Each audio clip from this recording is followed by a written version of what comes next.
Kip, what's up, man? It is good to be back. Although you held down the fort really well last week, not even just that's not even doing it justice. You did a really, really good job. Oh, thanks, man. I don't know. It sounds cheesy to say it, and maybe I shouldn't even admit it to it, but like every time I think, man, I do pretty good, and then I'm like, this one sucked. I think that's Like natural though with anything. I just assume that it's not going to go well, or I mentioned this. I text you. I said, oh, it just wasn't like my energy was not quite there, and then I I thought it was listened to great. it, and I'm like, sound pretty energetic. I'm like, Yeah. apparently it doesn't show in the way You I know speak. what's So I don't you know. know what's interesting though is I think this is true for anything. Like anytime you do something, you're going to be your own harshest critic, right? I think Yeah. that's a pretty universal principle. And most of the things that you notice are going wrong or you think aren't good or I didn't answer that correctly or I didn't do that thing right, you're going to really dwell on that thing over the things that you did well. And so people are like, Mm. oh, don't beat yourself up. Oh, afford yourself some great, like these types of things, which is good. I Yeah. understand that too. But also, I would be worried if I wasn't critiquing myself. I would be worried if I Yeah. wasn't concerned about, did I do a good job? It's a weird dichotomy because actually worrying about it means you care about it and you'll likely get better because you're focused on how you can improve. But if you're nihilistic about it, like, I don't know, it's Yeah. okay, I don't care. That would be a red flag for me. Like, why don't I care about this thing? Yeah. Yeah. That's true. Well, and I don't know about you, but like sometimes when I am nervous about something, like it just means it's important to me. Right. So that's kind of That's the right. telltale sign of like, hey, you're taking it serious, and let it serve you, right? Not hinder you. So That's right. Yeah. yeah. Hold on. I got Facebook beeping at me over here. Anyway, well, speaking of Facebook, we're fielding questions from Facebook this week. So let's just jump right into those questions because I know we got a Yeah. lot of good ones. Yeah, let's do it. And we do have a little bit of like housekeeping questions that kind of came up. If we could cover these quickly, because I think a lot of If guys they're are good, if asking they're about these. good, if they're Yeah. good, if they're like questions we've addressed, like we'll move on. But if they're good Okay. questions, yeah, let's hit them. Yeah, sounds good. I mean, one was about events. So, we had a couple Coming, guys on coming Facebook. soon. Yeah, Okay. stay So tuned. stay tuned. Keep checking the website. Keep following us. That's how you find out, right? Yep, we'll let you. Okay. Trust me. Trust me. I mean, look, we do this because we do this out of the goodness of our heart. We want you guys to win and thrive and lead your families and succeed in business and lose weight and all the things that we talk about. Yes, we Yeah. want you to do that. And we're also a business. So Yeah. trust me, when we have events and they're open, we're going to let you know. I promise you. Yeah. Yeah. Sounds good. And then, But I appreciate the excitement about it too. I mean, that's a yeah, good and thing. there was quite a bit of excitement about the Battle Plan app too. That kind of Yeah. came up on Facebook. So maybe just a quick, let guys know what that is. If you go to, so we've got the analog planner, right? The written planner, which is The actually analog. what I use. Like I use this Yeah. and I'm like I jump on the battle planning app. I like it. It's cool. Obviously I helped design it. um, so it's cool. But if you're not like a written guy, and I know a lot of guys aren't, that that app is badass. Like, Yeah. so you can go in there and you actually document your vision, you document your checkpoints, your objectives, the tactics, and then every single day you actually will have the opportunity to check it off, and then you can see what percentage of the week you're hitting. Are you hitting 60? Are you hitting 70? Are you hitting 100%? The other cool two things that you can do is you can put daily non-negotiables in there. So let's say exercise, visualization, cold shower or ice bath, whatever your non-negotiable is, Yeah. you Not put that in necessarily there. a goal, but a daily thing that Daily is, thing. it just Yep. happens. Yep. So you put that in there, and it'll every 24 hours it'll reset. So the next day it'll be there, and you have to check those things off. And we also have the daily task reminders, which are things that aren't recurring every day. They're just things that you needed to do. So like for example, today I needed to reach out to my accountant. I need to schedule a meeting for our Facebook moderators. I need to get a new t-shirt design to our merchandise guy. These are daily tasks that we do. And once I'm done, I'm done. So you check them off and they go away. But Yeah. whatever doesn't get checked off will roll over to the next day by default until you actually go check it off. So it's a pretty cool app. In fact, I'm going to grab something. Hold on. Yeah. No worries. And if Ryan's pissed off, or it comes across pissed off on Instagram, we know it's because he's meeting with his accountant and it's tax season. So Yeah, give him well, some grace. I actually got, yeah, fairly, I mean, not great news, but like fairly good news from my accountant. I owed less than I thought. So that was Oh, cool. hey, that is cool. Yeah. Like never So happens. yeah, no, it never. Well, I'm sure they'll get me next quarter and say, "Oh, you underpaid." So, but yeah, this is the app itself. Cool. So there's four. I mean, you guys are all familiar with it. There's Yeah. four 4 sections: quadrants. calibration, Yep. connection, condition, contribution. And then you go in here. Let's say connection, for example. I don't know if you can might be Yeah, able to I see can see that. it. You can see the days. So I'm on Tuesday. So I'm just going to click Tuesday as soon as I get it done. I've got my I didn't put any task or reminders in here. We just pulled this up, but yeah, it's cool, man. So if you go to 12-week battle planner, and 12 is the number 12. So 12-week battleplanner.com. That's going to take you to the Google Play Store and the Apple, the App Store. So you can get it from there. Awesome. Love All it. right. Yeah, it's cool, man. Excited. All right. Scott Torchick, back to names. Geez, we're gonna have to pronounce names here. Thoughts on the possible new COVID passport to travel within our own country? I think it's ridiculous. I mean, it's absolutely asinine. It's gonna happen. And You think it's gonna happen? I think it's gonna happen. I just can't imagine it. But yeah, but the reason, so okay, this actually brings up a really interesting cultural thing. All the guys who have guns are like, not in a million years you're gonna take my guns. And then we allow all this legislation to be passed to restrict guns. And then you'll hear these badasses on Instagram. I'm never gonna wear a mask. Oh, except for if I need to go to the grocery store and I need to wear a mask, then I'll go. But outside of that, I'm never gonna do it. And it's the same thing with this. You're hearing all these social media badasses who are like, I'm never gonna do a passport.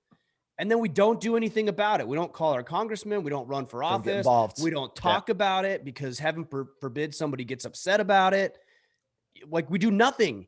And then something gets passed and you're like, that's bullshit. It's like, well, you didn't do anything about it for the past 2 years while all the legislators were talking about it. Yeah. So that's going to happen for sure. And you know, you hear these things like, oh, you can't mandate the vaccine.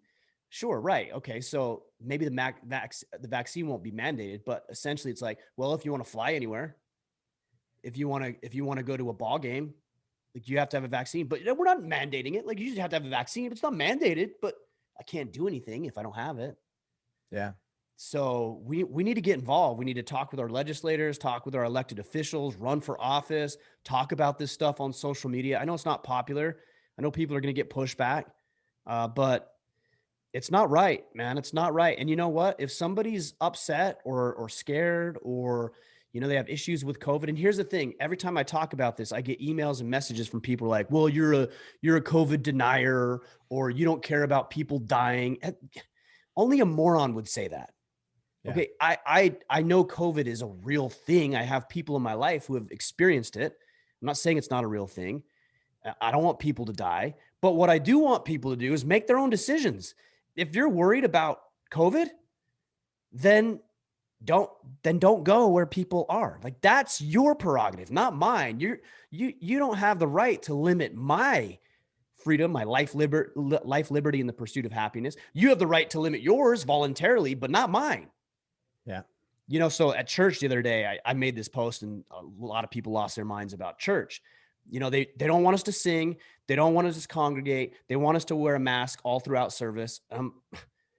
They just opened it back. I'm like, I'm not playing. So I wore a mask out of respect as I was walking in the building and talking with people because I want to be respectful. But when I sat down, that mask came off. Everybody in the thing was wearing a mask except for me and my family. We weren't wearing a mask and nobody said a thing.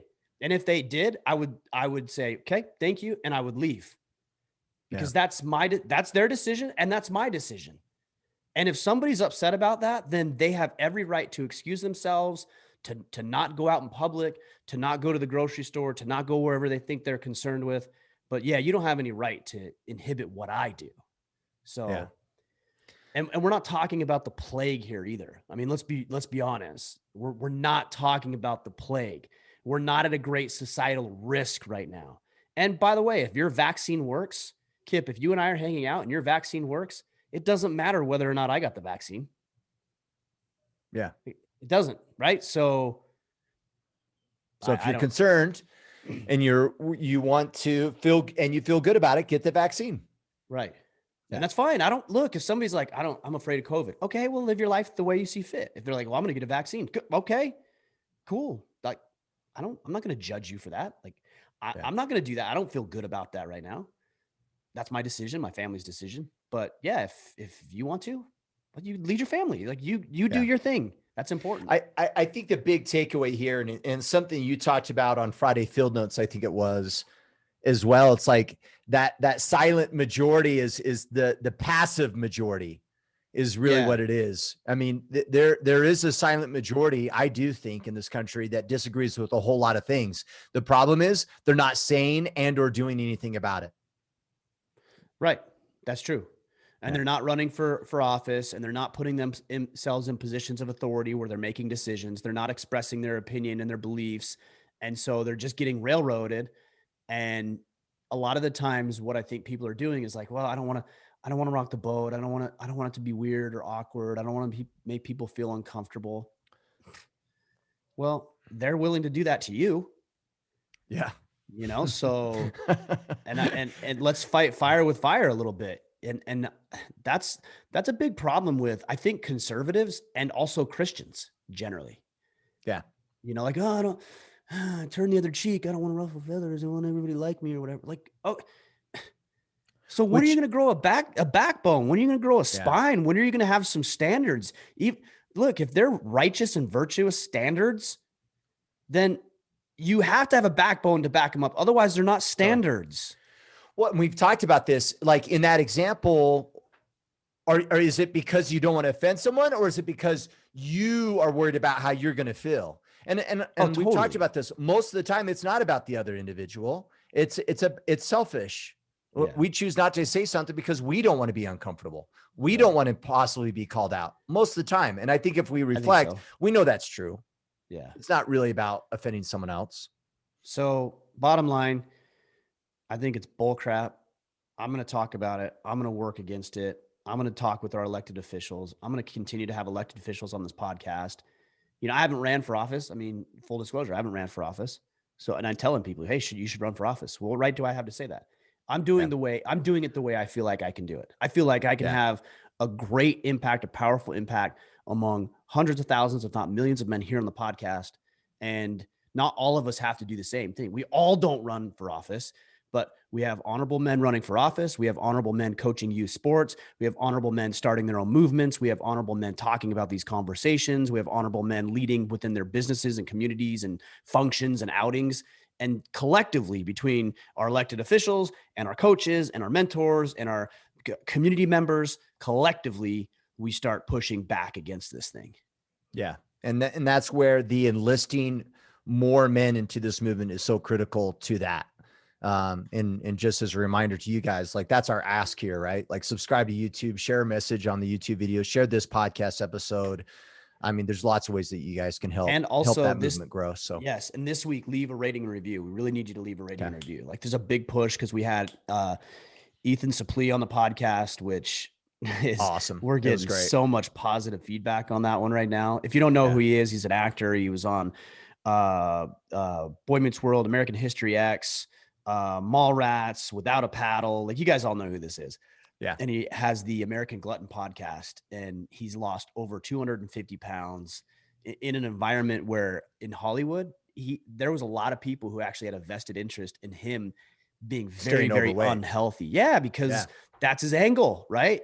Yeah. That's his angle. Was his role. And so I even asked him, I said, well, it was very hard. I was wondering what I wanted to ask, but this is a real question. I said, what is it like to be, cast as the fat guy?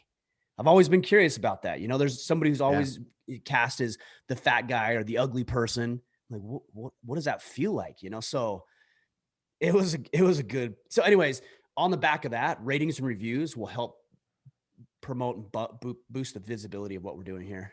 Yeah, that interview is super great. It's super great. Man. Thanks. Yeah. All right. Check this out. You guys ready for Kip Sorensen to pronounce a name correctly where most of you would probably fail? You're getting a little Joao. big. You're getting a little big for your No. britches here. It's only because I know a Joao, so I know how to pronounce it. So Joao Lucas Silva. I just want to say thank you for this movement. It's been a blessing in my life. Hello from Brazil. That's it. I just want to pronounce the name correctly. Joao. How do you spell that? Joao. Joao. What? Joao. Yeah. Joao. Joao. Joao. Yeah, I would have butchered Portuguese. that one. Yeah. See, Good job. I'm learning. I got a name. Yeah. Okay. Good. Mike Collins, if you did have kids that were in public schools, how would you tell them to deal with bullies? As a teacher, I've had a hard time with kids tell me that their parents tell them to fight back, because I agree with the parents if it's at last resort, but I can't encourage that, obviously. Why can't you encourage that? To defend yourself? Yeah, I would do that. I mean, if I was a school teacher, but maybe bullying is like someone calling you names, right? And it's not physical harm, maybe, and not to start violence over attack. That's different. Yeah. I mean, if Yeah. somebody's calling you names, then you have to teach your kids to be resilient. As a parent, you have to teach your kids to be resilient. Like every little squawking, little bird over here talking about what they like or don't like about me doesn't get my attention. And so I teach my kids that. I vividly remember conversations I've had, in particular with Brecken when he was a little chubbier, about like, oh, this kid made fun of me because I'm fat. Okay, well, how did you feel about that? Well, I didn't like it. So what are you going to do about it? Yeah. Are you going to just complain about it? Because there's really only two things you can do. You can either accept it and demoralize yourself and just like take it, or let it roll off your back. I guess you could do that too, and accept that you're fat and you're okay with it, or lose weight. Like those are the only choices. Yeah. But that's not comfortable because you want little Tommy not to say mean things to Brecken. No, yeah. I want Brecken to be capable of emotionally and physically, if needs be, of handling it, because I can't control little Tommy. Yeah. And there's Tommies, whether you're and neither can Brecken. Or what. That's right. Yeah. So yeah, I mean, should that happen? No, but kids are little a-holes, man. And so are adults, by the way. Yeah. Those are the kids that were a-holes. Now they're adults and they're a-holes. And you can't control it. So all that you can do is accept what they're saying as truth. Don't accept, like people call me an asshole all the time. I don't think I'm an asshole. I can be one, but I don't think I am. And therefore I don't have to accept their critique or criticism of me. Yeah. Or if I'm an asshole and I think I am, then I can either say, yeah, I'm an asshole, deal with it. Or I can say, well, I don't want to be an asshole and I can fix myself. Yeah. Those are the only three options ever. So as a school teacher, what do? Yeah, you teach your kids emotional resilience. And also you make sure they understand how important PE is, physical exercise, being strong, nutrition, being capable, being athletic. Confident. This goes for boys and girls, confidence. Yeah, you can teach all these things outside of the realm of fighting back. You teach them math and art and science and spelling and all these other things.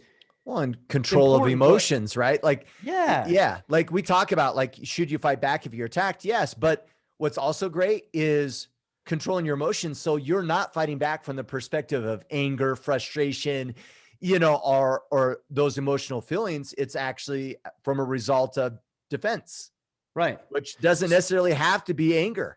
So, what could be really cool? It depends on the age, of course, how you would do this and what would be appropriate. But I mean, what would keep a school teacher from taking, 20 minutes in the beginning of class, or here's what I would probably do. I would time it right before recess or lunch or whatever, because that's where it's going to happen. So you time it out and you play out a scenario. Hey guys, let's just go through a scenario, for the next 20 minutes. We're done with math. We're done with reading all this stuff. Let's say you're on the playground and you're on the swing and somebody comes and yells at you, it's like, and then play it out and get their answers, like start getting their answers and get them involved in the process. Man, I think you'd get a lot of buy-in if you did that right. Of course, age appropriate. Yeah. And it would be a good thing, but deal in reality. Yeah. I mean, that's the truth. And you're not going to control little Timmy. Yeah. You could physically, if you needed to, if you were capable, you could. Yeah. But that might just perpetuate something, Maybe. Yeah. Usually it doesn't. Usually little Timmy or whatever his name is gets popped in the mouth and then he stops mouthing off. Or he might fight back and you have to defend yourself. And maybe you get beat up, but little Timmy ain't going to pick on you anymore, even if you get beat up. Totally.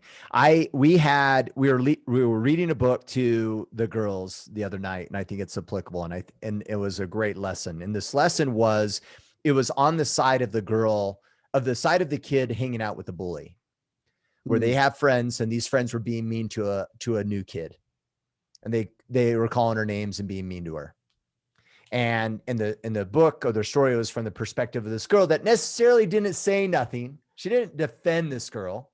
Right. But we all know this, right? Like, if you're hanging out with people that are making bad decisions, even from a legal perspective, you're an accomplice, right? Like, you're guilty, right? You didn't stand up for them. You may not be the one that threw the stick, but you drove the car, right? Or you may not said the words, but you're still hanging out with them, maybe even laughed, right? You're a participant. And it was interesting, it was from this girl's perspective, and she felt bad and kind of came around and became friends with the new kid. And I told my girls, is the more important value of this lesson is that the new girl didn't retaliate. Because by her not retaliating, it allowed this girl that felt bad to circle back around and establish a relationship. If that new kid lashed out and was like calling them names and angry, that girl would have never, it would have progressed her in that area of bullying her even more. Does it make sense? Versus not lashing it out. And so I'm like, there's value in you being confident and even giving grace to people that may come across rude, because they might be feeling guilty about something, or they may come to their own conclusion of that was wrong. But if you lash out before they come to that conclusion, then you just justified their actions. Yeah, I can see what you're saying would be right. And I can see the other side of it too. Like, you have a right to defend yourself. Yeah. But I mean, yeah.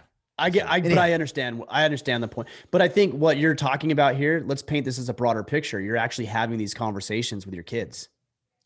Yeah. Like, how do you deal with this? Yeah. Right. Here's a scenario. Even if you got it out of a book, here's a scenario. Here's a situation. What would you do? How would you handle yourself? And a teacher can do that. Totally. 100%. A school teacher can do that without condoning violence or anything that might get them or other kids in trouble. You can work through scenarios with kids on emotional resilience, physical toughness, like all of these things. You just have to be a little creative. And I love it is own what's within your control, right? Is kind of the lesson, which is so great, which I love Jocko's books on, Warrior Kid, because I think those books are just perfect. They are, but so kids. Here's one thing I would say is I definitely recommend those books by Jocko, and of course others. But don't stop it at reading the book. Talk about the book. Talk about what actually happened. Hey, in that situation, what would you have done? How would you have had? What did you do right? What did you do wrong? You just use that as fuel for the fire of the conversation that you should be having. Don't think just because you're reading it that this is enough. Follow it up and have some engaged conversation about it. Yeah. Yeah. We've done that. I'd pause and what do you think he should do? Exactly. Oh, I think you should do this. You're like, all right, let's see. Let's keep reading, Yeah. That's great. On that note, I'm going to crack open my Discipline Go today that I brought. I know. I just got restocked. Oh, bang, dude. No, come on now. Sacrilegious. Holy cow. What flavor you got there? This is Afterburner Orange. I actually am not an orange drink kind of guy. Yeah. I don't like orange drinks, except for this one is really good.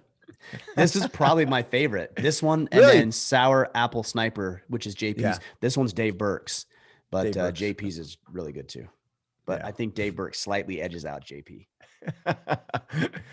All right.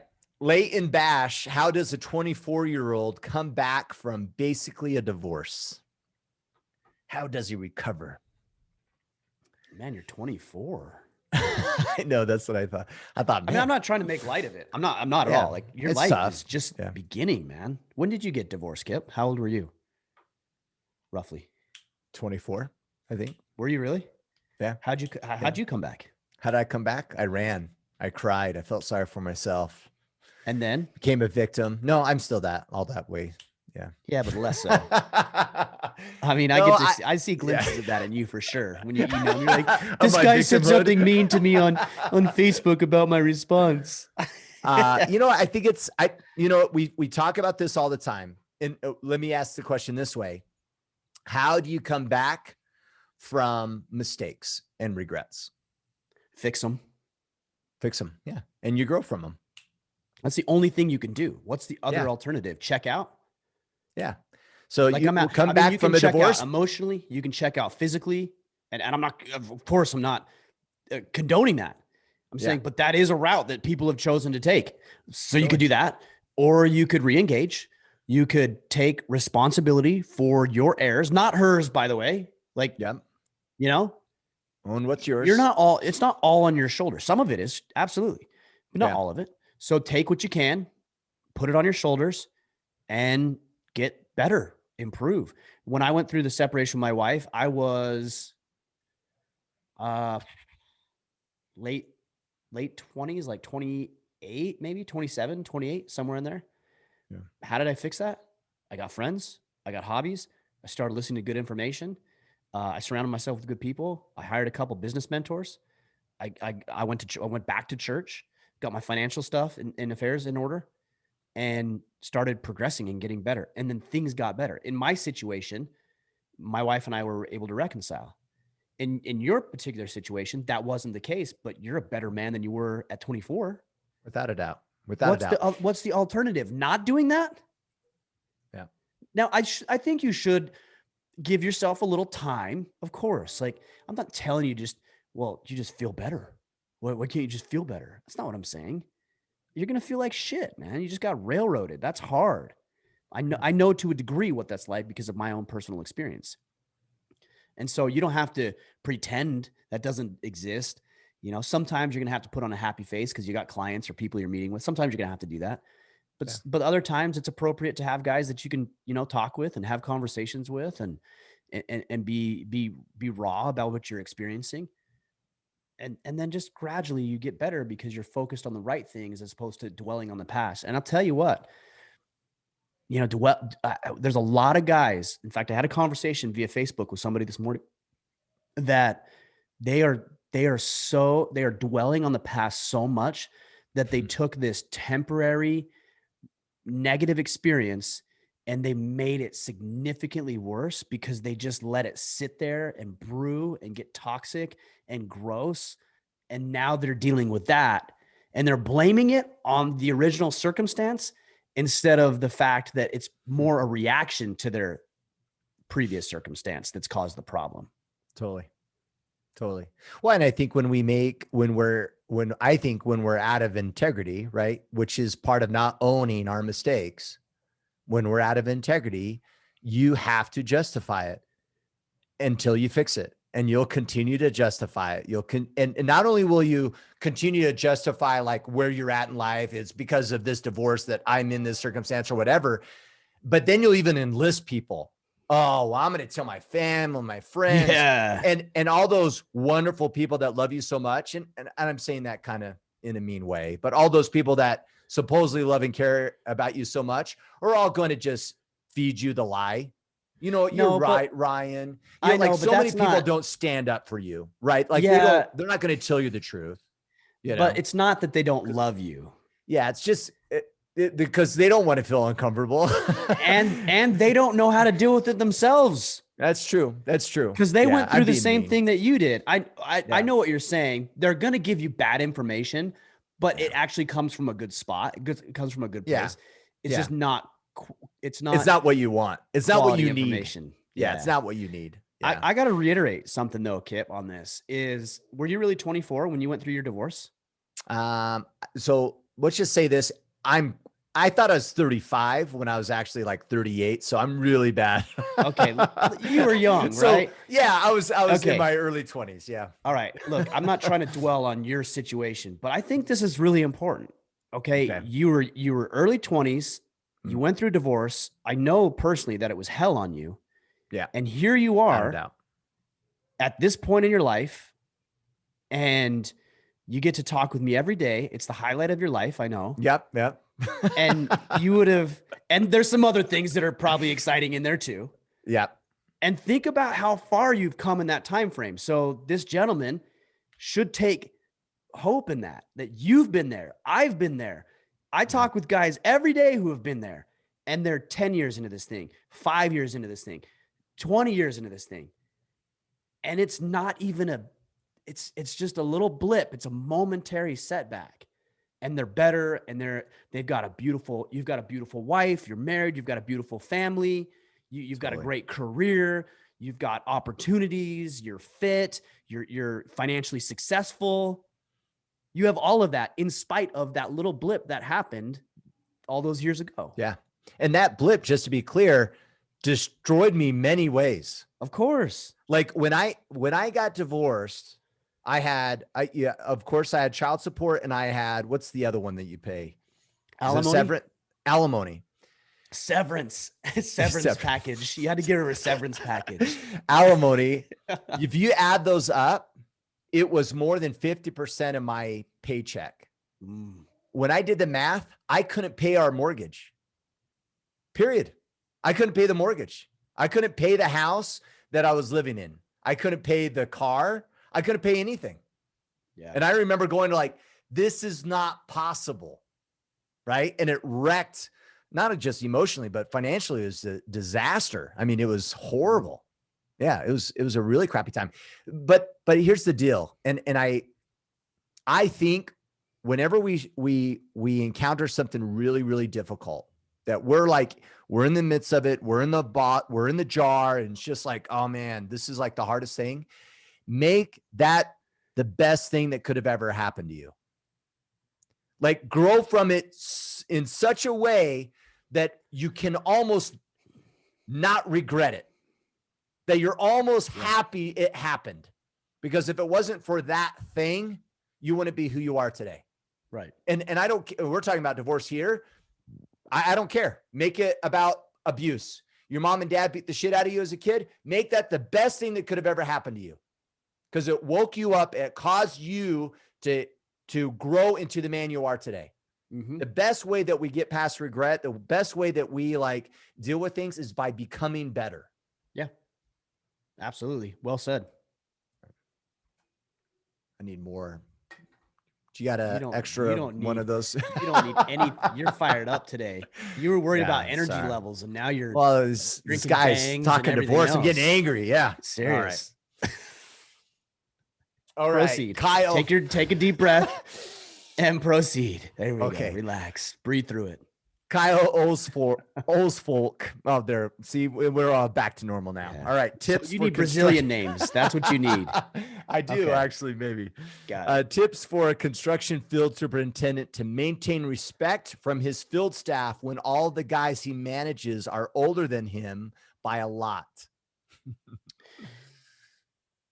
We've addressed this one in the past. I think we've had multiple conversations about this. I mean, look, age is a hurdle.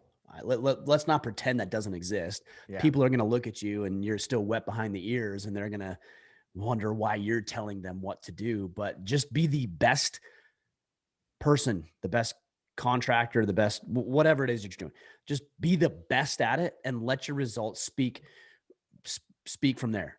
And in addition to that, be very careful of bossing people around. In fact, if I were you and I had guys that were younger than me, I would enlist allies.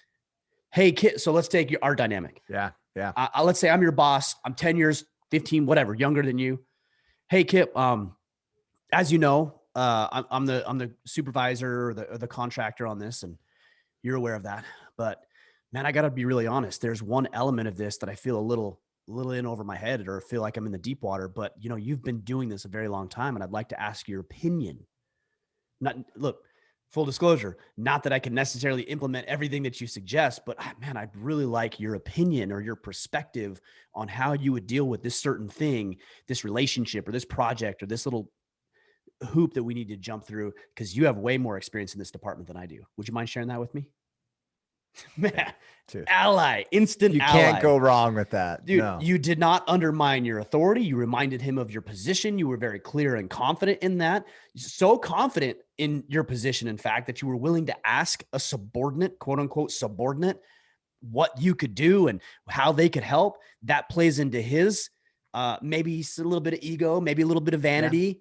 There's nothing wrong. This is the game. And it's genuine. I'm like, of oh, course it is. this guy just wants to do a good job, right? It's not about a Yes. power play. He's not thinking he's superior.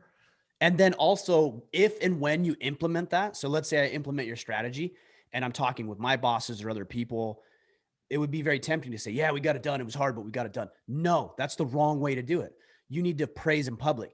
Hey, you know what? Yeah, we got that done. Thank you for acknowledging that. But really, I have to pass that on to Kip because that was actually Kip's idea. I reached out to him because I knew he had a lot of experience in this, and he brought, these 3 ideas to the table that were phenomenal. We collectively decided to go with this one, and we made it happen. But we got to give the props to Kip on this. Yeah, dude. If you do that every day, all day, and that's all you did, or you're working with guys and they ask you a question like, hey, boss, what do you think I should do? And you turn it back and say, man, you've been doing this longer than I have. Like, what would you do? Well, I would do X, Y, and Z. Great. Yeah. Why don't you do that? Let me know how it goes. If it turns out well, or if you run into anything else, let me know. We'll bring in some other help or figure out what we need to figure out. But I like your course of action. Yeah, do it. Yeah. I don't think you lose. I mean, you're always going to have the guys talking behind you, but I'm telling you, if you enlist enough allies, let's say if you got a crew of 10 and 7 of them are your allies, done. They're going to drown out the 3. The 3 are going to quit. They're going to leave, or they're going to correct themselves. Yeah. Yeah. And the opposite of this is you're overly concerned. These guys are older. I'm not as experienced as them. So I'm going to prop myself up. I'm going to be over domineering. I'm going to pretend that I know something I really don't know. They're going to see right through it, and you're going to lose tons of respect. And that's why this advice is so counterintuitive, because you're like, it feels natural. You think, you think if you flex, it's going to help you, and it doesn't. Yeah. It's like peacocking, right? You're just like, it just doesn't work. And you think you're fooling people. You're not. Everybody sees right through it, like you said. So just give credit where credit's due, and enlist the help of the other guys, and you're gonna create some killer allies. Yeah. Or adversaries. You're gonna create one or the other. So pick which one you want. Yeah, for sure. All right. Question by Reese, battle team leader Reese here. Is it possible to be intimate with a woman past the age of 40? Asking for a friend. I don't know. I've never been with a woman over 40. No, if you're over 40. Oh, if I'm over 40? I don't know. I'm not over 40. Oh, okay. All right. I hope. There's always get back to you, Reese. I thought he was talking about a woman over 40. I'm like, my wife's not over 40. And even if she was, I wouldn't say she was. Look, I made a post the other day about hope and how your happiness is, and even your progress and your growth is contingent upon your level of hope. And guys don't like hearing that, because we hear, hope's not a plan. Hope's not a strategy. That's not what I'm saying. I'm not saying just hope it'll all work out. That's not what I'm saying. But what I mean by hope is that you have at least some level of belief that getting out of bed today will yield some sort of result. Yeah. That asking that woman on the date will potentially, she might say yes. There's slim chance, but she might say yes. Or asking for the promotion or starting the new business. There's some element of hope in there. Otherwise, you wouldn't do it. I say this because as I'm about to turn 40 next week, I have hope that I'm still going to be able to be intimate with my wife next week as much as I am, if not more than I am today. Well, and to your point, like for guys that feel like they don't act on faith and hope, you do. There's no guarantees in life. There's all these things that we kind of take for granted. It's funny. Like, think about it. Like, it's a new day, and a new day kind of has a sense of renewal to it, right? Like, we kind of wake up, like we assume that when you lay down, you go to bed, for some odd reason, it's like this fresh start. Says who? The clock is still going. What's changed? Other than there's the symbolic sense of hope. Right. And I think the symbolism is important. New opportunity. Yeah. Yeah. But the cool thing about symbolism in that is anything can be a symbol. Yeah. So you get to create it. Right. Yeah. So you could say, okay, well, when my alarm clock goes off in the morning, that's symbolic of a new day. And that's a new opportunity. Or you could say, when I'm done with this podcast, after just listening to all of that and being hopeful and optimistic, like I'm actually going to reset my life. Or let's say you're an alcoholic and you hear from somebody who has been sober for the past 12 months straight. That's a symbolism of a new opportunity, a new beginning for you. It's the same reason with Ethan earlier in the week when we had him on the podcast. Let's say you're 50, 100, 200 pounds overweight. Listen to that podcast. That's the reset. And you also have to have continual resets because it's easy to slip back into default mode. So we're taking a very lighthearted question very seriously, but I think you guys get the point here. Dave Douglas, how to handle low testosterone. I don't think we've ever had this. We've never talked about this. You and I. Well, anyway, I mean, there's natural ways to do it. Number one, lose weight. Yeah. Get physically strong. Lock in your diet. Compete and win. There's been studies that suggest that even competing with other men and then winning, have sex, be intimate with your partner. These are all ways to naturally increase your testosterone.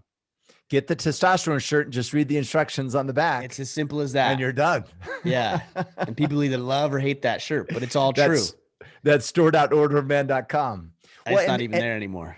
Oh man, really? We did a limited over and over again. I'm glad I got one. Yeah. So, and the other thing I think we have to keep in mind, like this crosses my mind every single time I go to the fridge here in the office and I see one of those frozen burritos. Yeah. I'm like, oh, that's a quick eat. That thing's packed with like estrogen. Yeah. Like, and there's, what are called, what do they call them? Endocrine disruptors, I believe is what they're called. Where they actually, like the chemicals in your shampoos and your soaps and things like this actually disrupt. Okay, I'm not an expert on this stuff, but the way that I understand it is that testosterone, a hormone, binds to parts of your elements of your body. Again, I'm not an expert, so people are listening, they're like, you're butchering this, but it binds to it. But if you have these disruptors, these chemical disruptors, then the testosterone can't bind to these particles in your body. And therefore you have low testosterone. There's other reasons, but that's one of the reasons. So yeah, you're talking about these endocrine disruptors that are very real. Totally. Well, and I just, this crosses my mind, right? Because I think some guys are like, there's a couple of things like we might all assume that we have low testosterone. So it's like, oh, I need to get supplements. And you're like, okay, hold on. Wait, do you know that? So you should probably have some blood work done. Yes, of course. And even validate that's the case. And then what are you doing to make a difference about it? And I think in life, we always have these options, right? We have the easy path and the harder path. And sometimes we might be tempted to say, hey, shoot me up because I'm low on T. Meanwhile, we're not doing any of these things that we should be doing to begin with. Right. And so, it's just be mindful not to take the shortcut or the easy way route. And it's not because that testosterone might be better. There's other benefits, right? Like if we do what you just said, Ryan, we're working out regularly. We're being intimate with our wives on a regular basis. Like if we're doing those things, guess what? Other things in life are going well, not just my testosterone level increased. Of course. Right? Other things are going well. So there's a reason. It's kind of like what came first, the chicken or the egg? Like, is it the testosterone or is it the activity? And actually the answer is to that question, it doesn't matter. Yeah. Cause they came together. Or one came first and the other didn't. And regardless, life is still the same. So people say, well, if I could increase my testosterone, then I'll be happier. Or you can do other activities or you can just decide that you're going to be happier by doing these things. And then that will increase your testosterone. Yeah. So, but I do like your idea. It's funny because people, exactly what you will say is they'll say, well, I'm willing to do anything. And then you give them a list of things to do. They're like, I don't know if I'm willing to do that. Yeah. And totally. So we all know what it is. I'll give you a very vivid example. I've actually never had my testosterone checked. But one health example of what we're talking about is years ago when I weighed 235 pounds as a man who's 5'10", and probably I would say a healthy weight for me would be 175 to 180 would be like a healthy weight for me. Yeah. So I was 235 pounds. I had sleep apnea. I would literally rub holes in my bed sheets because my legs would twitch all night, restless leg syndrome. So my legs would twitch all night long. I'd be shaking and moving my legs. And then I would rub literal holes in my sheets. And then I would wake your up. quality and of sleep is like crap. exhausted, I'm sure. exhausted. And so when people hear that sleep apnea, oh, CPAP, you need a CPAP machine. And that's what the doctor said. Oh, you get a CPAP, you know? So you wear that mask or whatever it is all over your face to get oxygen. And I'm like, well, Or yeah, maybe. So then I started losing weight. Guess what I don't have anymore? I don't have sleep apnea. I don't have restless leg syndrome. I sleep for the most part, unless I'm stressed out about things or whatever. I sleep pretty good. Yeah. And this is not medical advice. Let me throw that disclaimer out there. Yeah. Okay. Because I know that there's situations which may require some medical intervention, but the low hanging fruit is losing weight. Because if you have 20 or 30 pounds around your neck like this and around your chest and your stomach all night for 7, 8, 9 hours a night, you're fat, your body is literally trying to kill you. Like, is it any wonder you're tired in the morning or that you can't breathe? You have a layer of fat around your neck. Yeah. Your lungs are under so much stress and pressure because you're fat. And you wonder why you can't get oxygen? Come on. Yeah.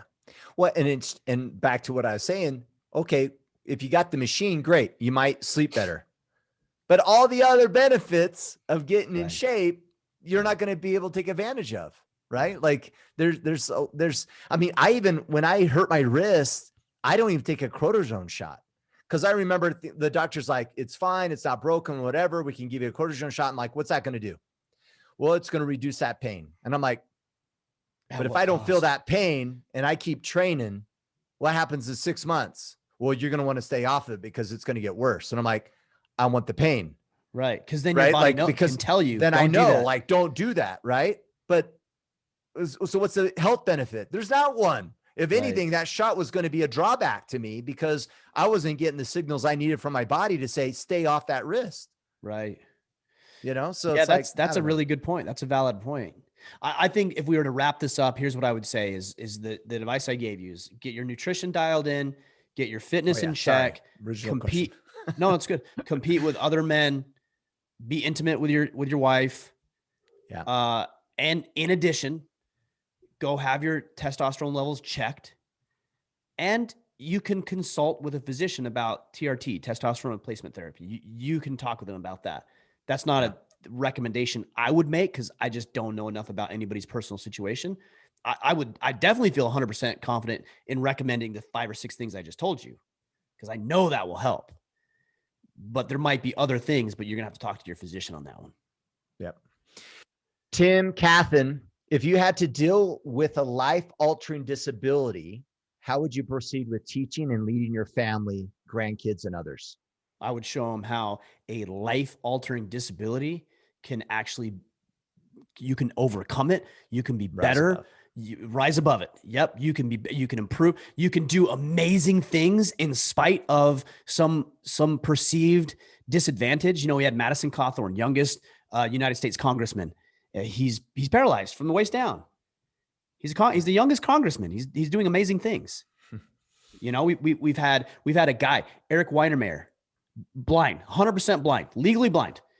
He hiked the 7 tallest peaks on each continent, the 7 tallest peaks on each continent, and he kayaked down the Colorado River, blind, unassisted, by himself. He had a radio, if I remember correctly, when we had him on the pod. I think he had a radio, and he had spotters. They were in other kayaks next to him or wherever they were, and they would say, "Hey, paddle left, paddle right, paddle hard, ease back, turn," whatever advice they were giving him. But he did it on his own. We had Travis Mills. He's one of, I believe, if I remember correctly, 5 quadruple amputees from the Iraq War, who lives a great life, has a beautiful family. We just spent some time. We had dinner with him and some other friends about a week ago. He has the Travis Mills Foundation, which is an organization that teaches disabled veterans and their families how to readapt and readjust to life and everyday ordinary activities, including just living their lives. You know, we've had Omar Crispy. A lot of you guys know Crispy. We've had him. burns all over his body.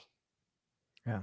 You know, and the wonderful things that he's doing just through being funny, like entertaining people, making people smile and laugh and being helpful. And how do you teach people what to do in these life altering situations? Like you said, you rise above it. You show them what's possible. You live an extraordinary life. And then everybody will say, as opposed to probably ignoring you, frankly, I think a lot of people who are disabled, who have injuries like this, get overlooked and ignored. Instead of that, they're going to say, look at that guy. What's my excuse? Nick Santanastassos, I believe is how you say his name. Another guy. He was born without legs, and I think he's got one arm, if I remember correctly, to his elbow, and then one up by his shoulder, basically like a nub or a stump. And one of the most, he's a bodybuilder. He's a motivational speaker. One of the most inspirational dudes ever. Kyle Carpenter, youngest living Medal of Honor recipient, burned all over his body. Now I think he has one fake eye, but his jaw was ripped from his face. He broke all of his ribs, burned all over his body because he jumped on a grenade. Like, that kid is, and I say kid, it's probably not the right thing to say. But yeah. He's young, but he is an extraordinary man. He's one of the kindest, nicest, inspirational, motivating people I've met in my entire life. And I was going to say, in spite of what these guys have gone through, I actually don't think it's in spite of it. I think it's because of it.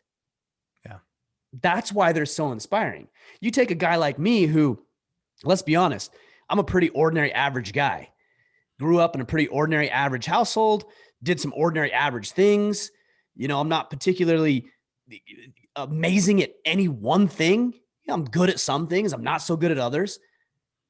I'm not going to be nearly as inspirational as Kyle or Omar or Eric or any of these other guys I talked about, because those are extraordinary people. Those are the guys who are overcoming tremendous odds. Those are the guys that I want to talk with because I'm inspired by what they're doing, not some ordinary guy who happens to have a podcast. Like, anybody could do that. These people are not anybody. And I think that's very inspiring. And I know with 100% certainty it's possible because I've had very real and deep conversations with these individuals. Yeah. And I think those individuals help me realize just, you know what I mean, how good life is, but also how minute my excuses are, you know. Yeah. Like, it's just like, yeah, you man, want some perspective. I have no barriers, you know, in comparison. Yeah. No excuses. Yeah. Let's All take right. a couple more.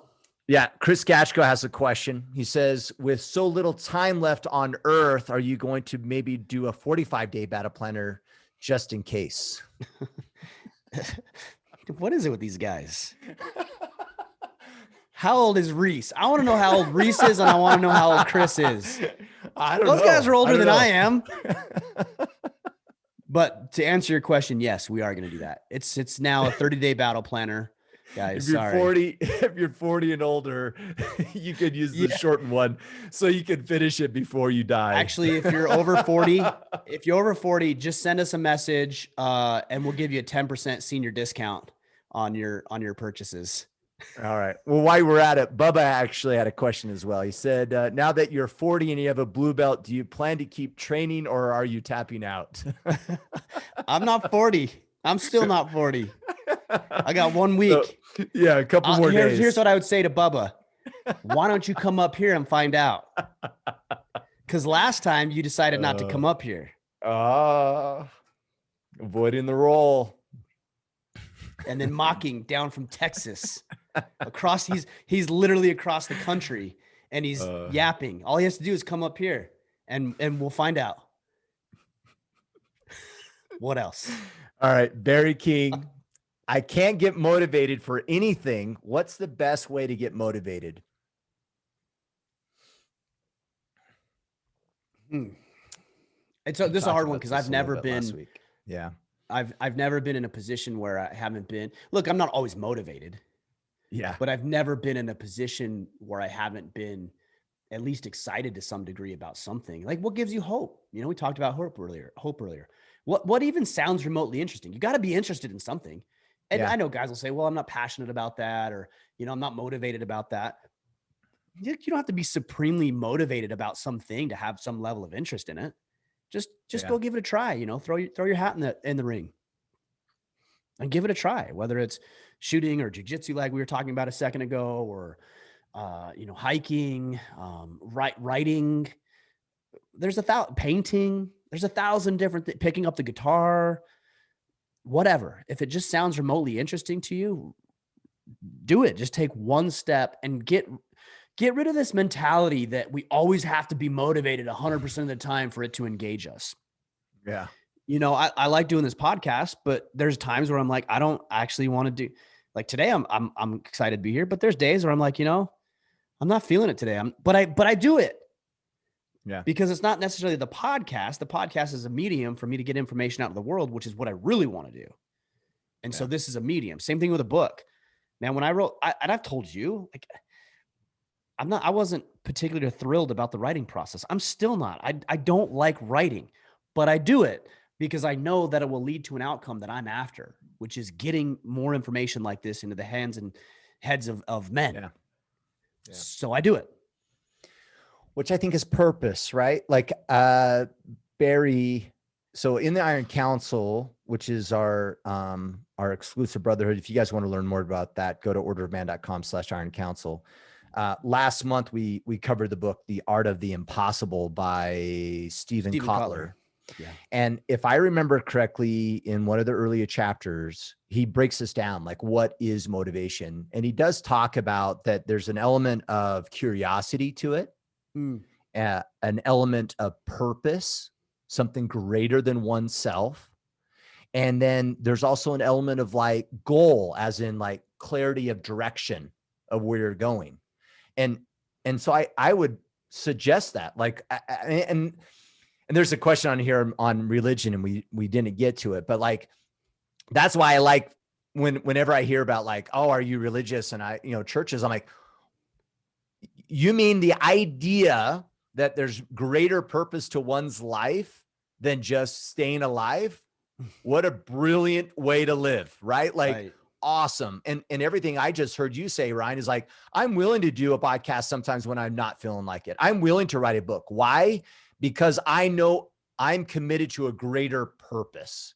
Right. I have created, and by the way, created or chose, right? It didn't, like, someone didn't reach down and say, Ryan, you're in charge of Order of Man. Yeah. You, right. You chose that as your purpose, and you found something greater than yourself that is meaningful enough to you that you're willing to do what's necessary to have perseverance and drive towards a greater something. Right. Yeah. I wrote down that you're talking about that 3-component thing. So it's purpose. What was it? It was purpose. I'm going goal, off. Goals. What was the first one? Curiosity. Yeah. So you have curiosity, purpose, and goal. And I wrote something down here with the goal element. I wrote down mastery, because sometimes you just do something to see if you can do it.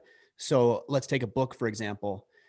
You start writing a book because you're like, I want to say I wrote a book. That's enough. That's okay. That's fine. Yeah. That might you don't enough, have to, yeah. Or you picked up the guitar because you wanted to learn how to play that one song for your wife's birthday. And that's all. That's cool. That's enough. Yeah. Or here's another one. You want to go to jiu-jitsu because you want to see if you can get a blue belt, if you can obtain the rank of blue belt. That's good. Now, when you get there, don't quit. But if that gets you started and that gets you on the path and you're like, no, I want to accomplish that thing, then that's really good. You should do that. Or, hey, like, I want to run a marathon because I've never done that and I want to see if I could do it. That's enough. Yeah. And you should pursue that. And at the end of it, you might say, I actually really like that. I'm going to do that again. Or you might say, that was miserable every minute of it. I hated it. I didn't enjoy it. And I'm never going to do it again. But I did it. Yeah. But I did it. And I'm better for it. And that's good. That's a good thing. Yeah. Yeah. And along the way, we build confidence and we flex those muscles of persistence and resilience and all kinds of other benefit, right? Just because we're willing to try something. And also the element of mastery too, is if you are involved in something that you already enjoy, see if you can get better at it. If you're podcasting or you wrote a book or you're doing this thing at work and and it could be the most mundane of tasks, even at work. If you just turn it into a game and you're like, okay, I did my assignment, or I did my task, or I mopped the floor, or I whatever, and I did it in this amount of time. It took me 15 minutes. Next time I'm gonna see if I can do just as good a job, but if I can do it in 12 minutes. Yeah. My son and I do that in the store all the time. Yeah. So we'll have, this morning, I think we had 40 orders this morning that we placed, and we literally set a timer, and we're like, all right, let's see how fast we can do it. And so we cranked it out and we wrote it on the board. We're like, okay, there's our time. Next time we have, and then we calculated how many orders versus how long it took. And so we came up with a price per order, or a time per order. And so next time we do it, we're like, okay, we got to beat a minute per order. Can we do it in 50 seconds?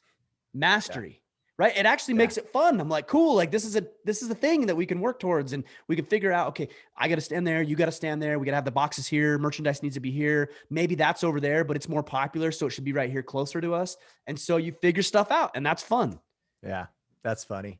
I'm not sure if you know this. So my dad was a wild game butcher, and throughout high school, I did know that. Yeah, I did. Yeah. That was kind of my day. I mean, during deer season, I just come home and I just have this line of this is a lovely room of death.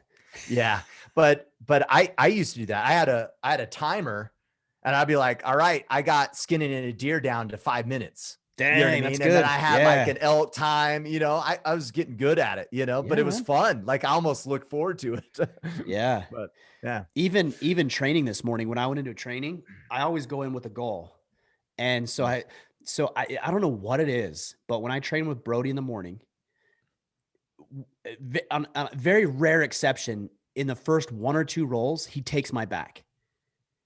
With very rare exception. I don't know why it is. Interesting. Yeah. It's you very give it up your back strange. somehow. Yeah. I think maybe I'm giving up my back. I think he's got a lot of energy when he starts, or, maybe I'm trying something that I had learned over the course of the last couple of days and it didn't work. And so he just takes my back. So this morning when I went in, before I got in there, I'm like, okay, my goal in the first round is not to let him take my back. Yeah. And that became motivating. I was like, cool. Okay. Well, I got to protect my back today. So maybe I pulled guard, I tried some different things or whatever, but I'm like, he's not getting my back today. And that made it fun and exciting outside of the fact that it already is. Yeah. That's cool. Oh, I trained with Jack Donovan actually this past weekend. Is he a handful? Dude, we're talking about goals. I was just like, I just want to sweep him.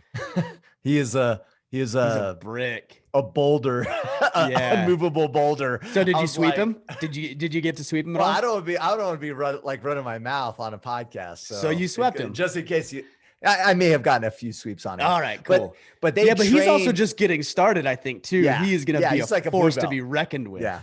Yeah. And they trained to a tap. So him and I were training for a while. I was like, oh my gosh, so I'm you don't tired. Stop until somebody taps? No timer? Exactly. Is that what you're saying?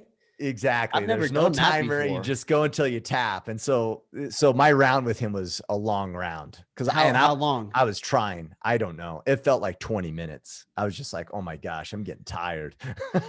Yeah. I don't think he was getting tired. Yeah. I think Clint was telling me that he maybe trained with him too. Yeah. Yeah. Clint was there. It was fun. Yeah. Yeah. Talking about Clint, I get his back all the time. He gives up his back. He just grab his beard and swing around the back of him. All right, one more question. You don't want to talk shit, and then you don't want to talk shit on anybody who can kick your ass. The other guys you don't care about. Jack Donovan, Clint, I'll talk shit about. All right, Jack, one more. Let's go. Jack might scare me a little. Yeah, for sure. He's coming on the podcast. We've got a podcast being released with him soon. Oh, super funny. All right, so Drew has our last question here. It says, do you turn down the lights for economical reasons or to be romantic? And is it because you're getting older? My wife has never accused me of being a romantic, so we can just check that one off. It's always economical reasons. Dude, I swear, my life, any dad can relate with this. My life at home literally consists of me turning down the thermostat and turning off the lights. I swear, man. That's it. That's all I do around the house, because if I did anything else, I just don't have time to do anything else. I'm literally following people around, turning the dang lights off everywhere I go. In fact, when I go out there, funny. I already know the hall light, the bathroom light, my daughter's light, the night light, the attic light that nobody even goes up there ever. is going to be, the porch lights are probably still on. I just know. Yeah. I know. Yeah. If I have to like catch some emails late in the night and everyone goes to bed before me, that's a major trigger for me. I'm like, oh, okay, whew, I'm going to go to bed. And I walk around and everything's on. I'm just like, oh. So when I come so frustrated. You're right. When I come home from training, I know like the pattern, right? So what I do when I come home from training is I usually come home in the evening and I walk straight to the kitchen. I walk from the barn to the kitchen. And so there's the barn door light, there's a light in the barn, there's the light that goes from the barn to the room, there's the mudroom light, there's the laundry room light, there's the living room light, there's the schoolroom light, there's the hall light and the bathroom light, and finally you get to the kitchen. I am to the point now where I'm such a light Nazi that I count all of the lights that I had to turn off on the way there. I think my record is 8. And then I just ridicule everybody about it, and they laugh and mock me and then do it again the next day. Wait until you put a projector in your house and then you're just going to lose your mind. Cause that's a projector. What do you mean? Yes. Like a TV projector? Yes, they'll leave the projector on, and then the bulb gets blown out, and I'm like, "Oh, that's only $1,000 bulb for the projector," and then I'm just like really pissed. They're like, "Dad, the projector light went out." Yeah, yeah. Pay for it yourself this time. Yeah. Jeez, here's a shovel you can play with in the backyard. That's right. All right, man. Well, so we got some razzing in. So April 3rd is Mr. Mickler's birthday. Don't say the date, man. Why would you do that? Happy birthday. Thank you very much. It is coming up. The big 4-0. Yeah. I was going to pose a question from a made up source that, about, is it true that your scrotum drops down to your knees by the time you're 40, but I figured it was inappropriate. So I didn't mention it, but fair enough. We'll leave my genitals out of the conversation. On that note, guys, here's what I'd like you to do. I'm going to close this thing out, Kip, because I didn't tell you. There's 2 things I wanted to talk about. We already talked about them. I just want to reiterate. Number 1, leave a rating and review. It goes a very long way. It takes you a minute or 2, wherever you listen. If you can do an iTunes one, we really, really prefer an iTunes one because that's the largest podcast player at this point. And that helps get the word out. So that's number 1, rating and review, simple, easy, do it. Number 2 is the battle planning app. Please go check that out. There's a free version. There's an upgraded version for that as well if you want to unlock all the features and benefits. And then if you are a member of the Iron Council, the battle planning app is actually included in the membership. So that's a cool thing. So if you're already going to be a member of the Iron Council or have interest, join the Iron Council. We'll immediately get you linked up with the battle planner app. And then also with that is then once you join a team in the Iron Council, the battle planning app will sync directly with the rest of your teammates. So not only on the app do you have access to your records and your tracking, now you can see everybody on your team and you can hold them accountable. Let's say, Kip, you and me and some other guys are killing it for the week and you see John on there or Drew. Let's say you see Drew on there slacking off. You can call up Drew and say, "What's up, man? I haven't seen you check in. Your numbers are low. What's going on? Can we help you with anything? Everything all right? You dealing with something? Or what? Vision what do we still need to do okay? Here?" Can you read okay? Yeah, exactly. I don't know. I think Drew's quite a bit younger than us, but anyways, the battle planning app. If you go to 12-week battle. Now I'm confused. This is what happens when you turn 40. Yeah. 12weekbattleplanner.com, the number 12weekbattleplanner.com. You can find it on Google and Apple. Cool. All right, guys. Appreciate it. Kip, appreciate you. Always good to be back. I like doing these things together. We got to do them solo occasionally. Super fun. Just to remind ourselves how good it is when we have it together. That's what I'm saying. All right. Anyways, appreciate you guys. We'll be back on Friday. Until then, go out there, take action, and become the man you are meant to be.